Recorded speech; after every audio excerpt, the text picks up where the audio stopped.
ಪರೋತ್ತಮ ಲೀಲಾಮೃತ. ಲೇಖಕರು ಶ್ರೀಮತಿ ನಾಗಮಣಿ ಲಕ್ಷ್ಮಣ್. ಪಾದಪುಷ್ಪ 7. ಸದ್ಗುರುವಿನಿಂದ ವೇದಪಾಠ, ಭಕ್ತರಿಗೆ ಪರೀಕ್ಷೆ ಮತ್ತು ಅಮರನಾಥ ಯಾತ್ರೆ. ನವರಾತ್ರಿಯ 7ನೇ ದಿನದ ಪ್ರಾರಂಭ. ಮಕ್ಕಳೇ, ಈ ದಿನ ನಿಮ್ಮ ಮನಸ್ಸಿನಲ್ಲೂ ಪ್ರಶ್ನೆಗಳಿರಬಹುದು. ಶ್ರೀಕಾಂತರ ಬಗ್ಗೆ ಭಕ್ತಿ ಭಾವನೆ ನಿಮ್ಮೆಲ್ಲರಲ್ಲಿ ಹೇಗೆ ಮೂಡಿತು ಎಂದು ಆಶ್ಚರ್ಯವೂ ಇರಬಹುದು. ಹಾಗೆ 2006 ಮತ್ತು 2007ರಲ್ಲಿ ಎಲ್ಲರ ಮನಸ್ಸಿನಲ್ಲೂ ಕುತೂಹಲ, ಬಾಲಗುರುವಿನ ಬಗ್ಗೆ ಭಯ, ಭಕ್ತಿ, ಶ್ರದ್ಧೆ ಮೂಡಲು ಕಷ್ಟ ಸಾಧ್ಯ ಎಂಬ ಭಾವನೆ. ಎಲ್ಲರ ಮನಸ್ಸಿನಲ್ಲೂ ಗೊಂದಲ, ಸಂದೇಹ.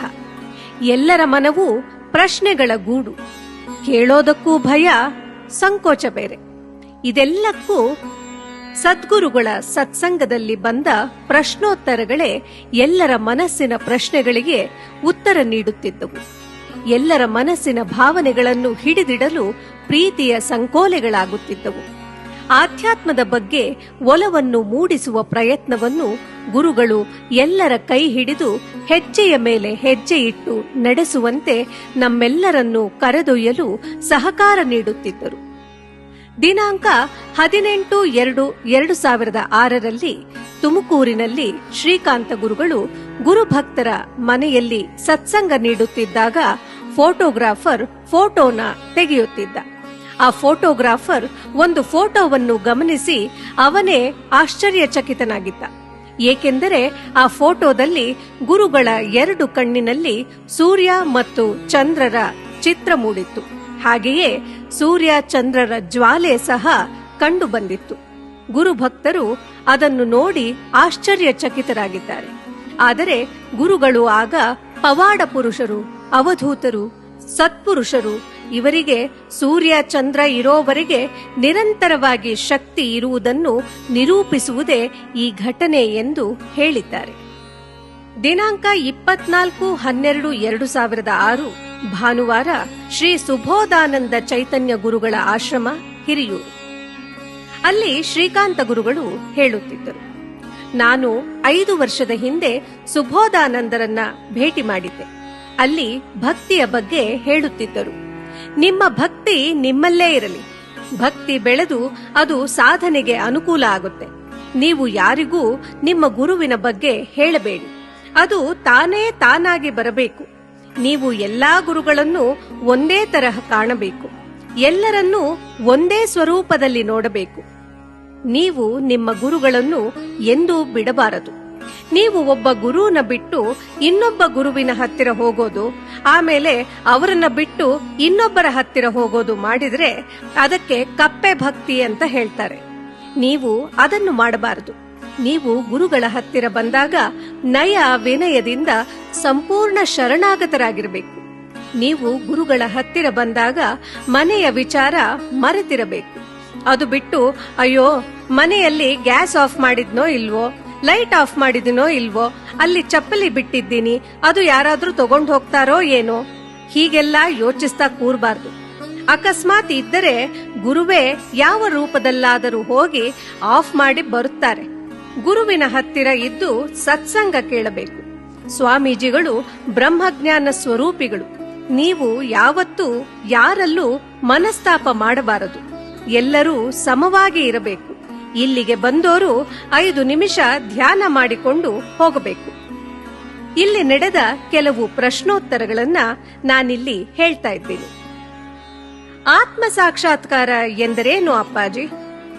ಇನ್ನೊಬ್ಬರಲ್ಲಿ ಕೂಡ ದೇವರು ಇದ್ದಾರೆ ಎಂದು ತಿಳಿಯುವುದೇ ಆತ್ಮ ಸಾಕ್ಷಾತ್ಕಾರ.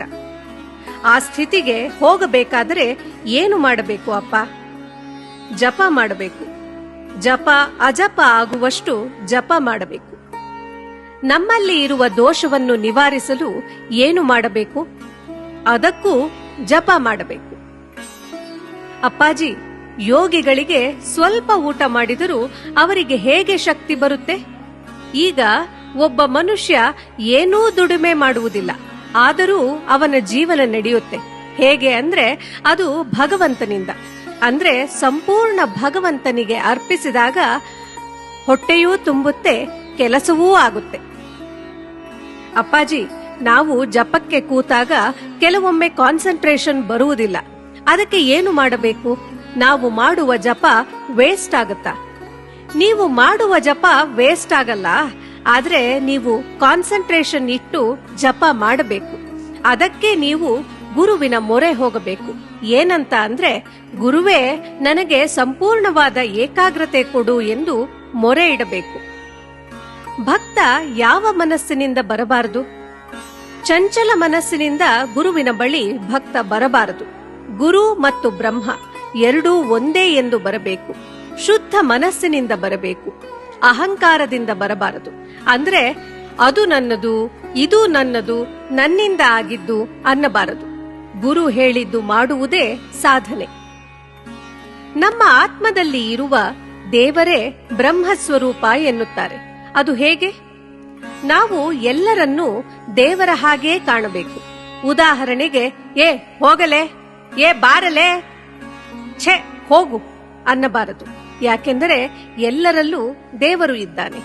ಈ ವಿಚಾರಗಳನ್ನು ಅಪ್ಪ ಅವರು ಅಂದರೆ ಶಂಕರಲಿಂಗ ಭಗವಾನರು ನನಗೆ ಬೆಳಗಿನ ಜಾವ ಅಂದರೆ 4 ರಿಂದ 5 ಗಂಟೆಯ ಒಳಗೆ ಬಂದು ಹೇಳುತ್ತಾರೆ. ಅವರು ನುಡಿಸುವುದನ್ನು ನಾನು ನಿಮಗೆ ಹೇಳುತ್ತೇನೆ. ಗುರುಗಳು ಭಕ್ತರಿಂದ ಸಾಧನೆ ಮಾಡಿಸಿದರೆ ಮಾಡುತ್ತಾರೆ, ಇಲ್ಲ ಅಂದರೆ ಭಕ್ತರು ಸಾಧನೆ ಮಾಡುವುದಿಲ್ಲ. ಜೊತೆಗೆ ನಿಮ್ಮ ಹಿಂದಿನ ಕರ್ಮವೂ ಇರುತ್ತೆ. ಅದರ ಜೊತೆಯಲ್ಲಿ ನಾನು ನಿಮ್ಮ ಹತ್ತಿರ ಸಾಧನೆ ಮಾಡಿಸುತ್ತೇನೆ. ಗುರುವಿನ ಹತ್ತಿರ ಭಕ್ತರು ಯಾವ ಪಾಠ ಕಲಿಯುವುದಕ್ಕೆ ಬರುತ್ತಾರೆ? ಜ್ಞಾನ ಮತ್ತು ನಿಷ್ಠೆ. ಧ್ಯಾನವನ್ನು ಮಾಡುವುದು ಹೇಗೆ, ಅದನ್ನು ಗುರುವಿನ ಹತ್ತಿರ ಹೇಗೆ ತಿಳಿಯಬೇಕು ಮತ್ತು ಅದನ್ನು ಹೇಗೆ ಸಂಪಾದಿಸಬೇಕು ಎಂದು ತಿಳಿಯುವುದೇ ಜ್ಞಾನದ ಬೆಳಕು. ಸಾಧನೆಯ ಒಂದು ಮಾರ್ಗ ಧ್ಯಾನ ಮಾಡುವುದು. ಅಪ್ಪಾಜಿ, ಯೋಗಿಗಳು, ಗುರುಗಳು ದಿನದ 24 ಗಂಟೆಗಳಲ್ಲೂ ಧ್ಯಾನದ ಸ್ಥಿತಿಯಲ್ಲಿ ಇರುತ್ತಾರೆ. ಬಹಿರಂಗವಾಗಿ ಅವರು ಏನೇ ಮಾಡ್ತಾ ಇದ್ರೂ ಅಂತರಂಗವಾಗಿ ಅವರು ಧ್ಯಾನದ ಸ್ಥಿತಿಯಲ್ಲಿ ಇರ್ತಾರಲ್ಲ, ಅದು ಹೇಗೆ? ನಾವು ನಿಶ್ಚಲವಾದ, ಅಚಲವಾದ, ಅಗಾಧವಾದ ವಾತಾವರಣದಲ್ಲಿ ಇರುತ್ತೇವೆ. ನೀವು ಪ್ರತಿದಿನ ಬೆಳಗಿನ ಜಾವ ಎದ್ದು ಒಂದು ನಿರ್ದಿಷ್ಟವಾದ ಸಮಯ ಇಟ್ಟುಕೊಂಡು ಜಪ, ಧ್ಯಾನ ಮಾಡಬೇಕು. ಇದನ್ನು ಮಾಡುತ್ತಾ ಮಾಡುತ್ತಾ ಹೋದಾಗ ನಿಮ್ಮ ಮನಸ್ಸು ಪರಿಪಕ್ವವಾಗುತ್ತೆ. ಜಪ ಮಾಡುವುದರಿಂದ ನೆಮ್ಮದಿ, ಶಾಂತಿ ಸಿಗುತ್ತೆ. ಧ್ಯಾನ ಮಾಡುವುದರಿಂದಲೂ ನೆಮ್ಮದಿ ಸಿಗುತ್ತೆ. ಅಪ್ಪಾಜಿ, ಒಬ್ಬ ಭಕ್ತನಿಗೆ ಗುರುವಿನಿಂದ ಪರೀಕ್ಷೆ ಬಂದಾಗ ಅವನು ಏನು ಮಾಡಬೇಕು? ಒಬ್ಬ ಭಕ್ತ ಅಥವಾ ಶಿಷ್ಯ ಗುರುವು ತೋರಿದ ಸಾಧನೆಯ ಮಾರ್ಗದಲ್ಲಿ ದೃಢವಾಗಿ ನಂಬಿ ನಡೆದರೆ ಅವನು ಗುರು ನೀಡುವ ಪರೀಕ್ಷೆಯನ್ನು ಗೆಲ್ಲುತ್ತಾನೆ. ಅಂದ್ರೆ ಗುರುವನ್ನು ದೃಢವಾಗಿ ನೋಡು, ನಂಬು ಎಂದು ಅರ್ಥ. ಪೂರ್ವಜನ್ಮ ಎಂದರೇನು? ಪುನರ್ಜನ್ಮ ಏಕೆ ತಾಳಬೇಕು? ತಾವೇ ಸ್ವತಃ ಪುನಃ ಹುಟ್ಟಿ ಬರುವುದಕ್ಕೆ ಪುನರ್ಜನ್ಮ ಎನ್ನುತ್ತಾರೆ. ಭಕ್ತರನ್ನು ಉದ್ಧಾರ ಮಾಡುವುದಕ್ಕೆ ಭಕ್ತರ ಸಂಖ್ಯೆ ಜಾಸ್ತಿ ಆದಾಗೆಲ್ಲ ಗುರುಗಳು ಮತ್ತೆ ಮತ್ತೆ ಜನ್ಮ ತಾಳುತ್ತಾರೆ. ಅಪ್ಪಾಜಿ, ಹಾಗಾದ್ರೆ ಗುರುಗಳಿಗೆ ಮುಕ್ತಿ ಅನ್ನುವುದು ಇರುವುದಿಲ್ಲವೇ? ಗುರುಗಳು ಮುಕ್ತಿ ಹೊಂದುತ್ತಾರೆ. ಭಕ್ತರಿಗೋಸ್ಕರ ಬೇರೆ ಬೇರೆ ರೂಪ ತಾಳಿ ಮತ್ತೆ ಬರುತ್ತಾರೆ. ಶ್ರೀ ಶಿರಡಿ ಸಾಯಿಬಾಬಾ ಅವರು ಮುಕ್ತಿ ಹೊಂದಿ ಮತ್ತೆ ಪುಟ್ಟಪರ್ತಿ ಸಾಯಿಬಾಬಾ ಆಗಿ ರೂಪ ತಾಳಿದರು. ಹೇಗೆಂದರೆ ಪವಾಡ ಎಲ್ಲಾ ಒಂದೇ, ಆದರೆ ರೂಪ ಬೇರೆ ಅಷ್ಟೆ. ಎಲ್ಲಾ ಗೊತ್ತಿರುವವನೇ ಗುರು ಆಗೋದು. ಶ್ರೀಕಾಂತಪ್ಪನವರ ಗುರುವಾಣಿ. ನಾವು ಈಗ ಒಬ್ಬರನ್ನು ಬೈದಾಗ ಅಥವಾ ಟೀಕಿಸಿದಾಗ ನಾವು ಶೂನ್ಯಕ್ಕೆ ಇಳಿಯುತ್ತೇವೆ, ಅಂದ್ರೆ 0 ಲೆವೆಲ್ಗೆ. ಗುರುವನ್ನು ಅಥವಾ ಪರಮಾತ್ಮನನ್ನು ಯಾರು ಅನ್ನುತ್ತಾರೋ ಅವರು ಪೂರ್ಣ ಶೂನ್ಯಕ್ಕೆ ಬರುತ್ತಾರೆ. ಸಾಧಕರನ್ನು ಏನಾದರೂ ಅಂದರೂ ಸ್ವಲ್ಪ ಪೆಟ್ಟು ಬೀಳುತ್ತೆ. ಪೂರ್ಣ ಪ್ರಮಾಣದ ಸಾಧನೆಯ ಗುರುಗಳನ್ನು ಏನಾದರೂ ಅಂದರೆ ಅವರು ಸಾಯುತ್ತಾರೆ.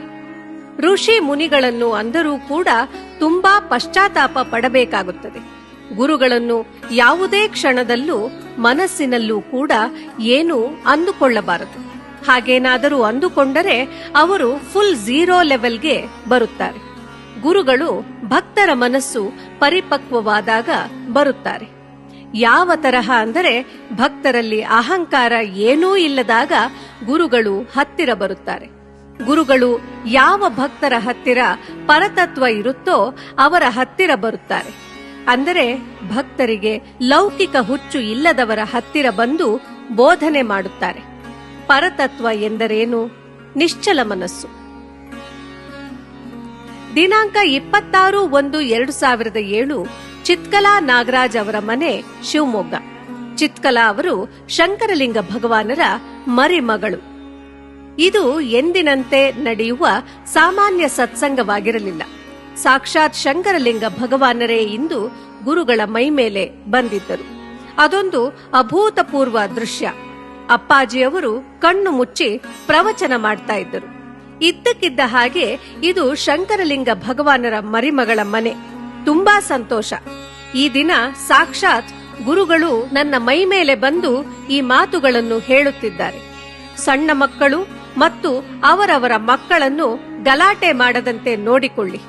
ನೀವು ಮಾಮೂಲಿ ಶ್ರೀಕಾಂತನ ಬಳಿ ಬರುವಾಗ ಮಾತನಾಡುವಾಗ ಎಷ್ಟಾದರೂ ನಗಿ, ಆದ್ರೆ ಈಗ ನಗಬಾರದು. ನೀವು ಸಾಧನೆ ಮಾಡಿ 50 ವರ್ಷಗಳ ಬಳಿಕ ಶಂಕರಲಿಂಗ ಭಗವಾನರು ಮತ್ತೆ ಅವತರಿಸಿ ಬಂದಿದ್ದಾರೆ ಎಂದರೆ ನೀವು ಅವರನ್ನು ಪ್ರೀತಿಯಿಂದ ಭಕ್ತಿಯಿಂದ ಒಲಿಸಿಕೊಳ್ಳಬೇಕು. ಸಾಧನೆ ಮಾಡಿ. ಗುರುಗಳಿಗೆ ತುಂಬಾ ಸಂತೋಷವಾಗಿದೆ. ನೀವು ಒಬ್ಬ ಗುರುವನ್ನೇ ನಂಬಿ. ಮೂಲ ಗುರುವನ್ನು ಮರೆಯಬಾರದು. ನೀವು ನಂಬಿರುವ ಗುರುವನ್ನು ಬಿಟ್ಟರೆ ಕೆಟ್ಟೀರಿ ಅಷ್ಟೇ. ಯಾವುದೇ ಕಾರಣಕ್ಕೂ ಗುರುವನ್ನು ಬಿಡಬಾರದು. ಗುರು ನಿಮ್ಮನ್ನು ಪರಿಪರಿಯಾಗಿ ಪರೀಕ್ಷೆ ಮಾಡುತ್ತಾನೆ. ನೀವು ಈಗ ಶ್ರೀಕಾಂತನನ್ನು ನಂಬಿದ್ದೀರಾ. ಒಂದು ಪಕ್ಷ ತರುಣ ಸಾಗರರಿಗೆ ಕೈ ಮುಗಿದರೂ ಅವರಲ್ಲೂ ಶ್ರೀಕಾಂತನನ್ನೇ ಕಾಣಬೇಕು.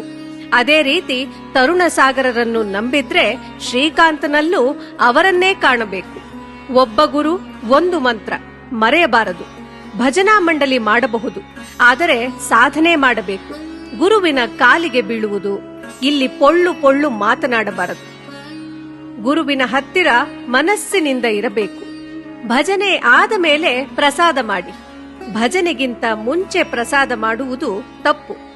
ಅಪ್ಪನ ಆಶೀರ್ವಾದ ಬೇಕೆಂದರೆ ನಿರಂತರ ಜಪ ಭಜನೆ ನಿಲ್ಲಿಸದೆ ಮಾಡಿ. ಹೀಗೆ ಶ್ರೀಕಾಂತಪ್ಪನವರು ತಮ್ಮ ಬಾಲ್ಯದಲ್ಲಿ ಅನೇಕ ಸತ್ಸಂಗಗಳಲ್ಲಿ ಗುರುಬೋಧೆಯನ್ನು ಸತ್ಸಂಗವನ್ನು ನಡೆಸಿದರು. ಮುಂದಿನ ಸಂಚಿಕೆಯಲ್ಲಿ ಮತ್ತಷ್ಟು ಇದರ ಬಗ್ಗೆ ತಿಳಿದುಕೊಳ್ಳೋಣ. ನಮಸ್ಕಾರ.